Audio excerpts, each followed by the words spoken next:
Oh my God! Wow!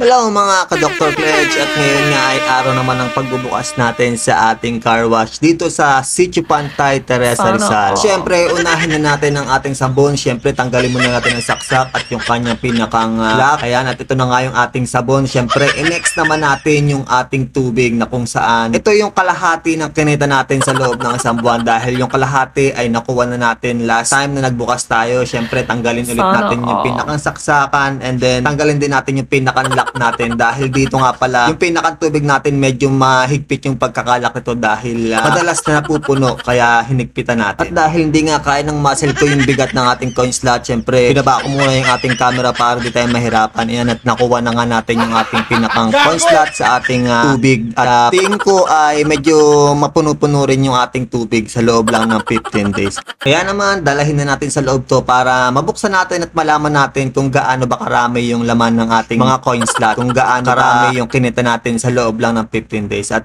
nagkamali pa tayo ng pagbubukas dahil hindi natin kabisado yung mga susi ng ating coin slot, kaya nagkamali tayo. At ito na nga, binuksan ko na yung tubig natin. Medyo mapuno-puno rin yung tubig natin kahit papaano. Ibig sabihin medyo malakas talaga yung car wash na dito sa Sitio Pantay, Teresa Rizal. Ayan, at binuksan ko na rin yung lagayan ng ating sabon. So medyo marami-rami din yung ating sabon. Kaya naman ilagay na natin sa lamesa para mabilang natin kung magkano yung total na kinita natin sa loob lang ng 15 days. Kaya naman wag na nating patagalin pa to. Ihalin na natin ang dapat ihanay at ilagay na natin ang dapat ilagay para mabilang na natin yung ating car wash. Ayan. At binalik ko na nga yung lagay ng sabon natin dahil meron tayong customer na nag-aantay. Ilagay ko na rin yung lock, and syempre yung lagayan ng ating coin slot sa tubig. Binalik ko na rin.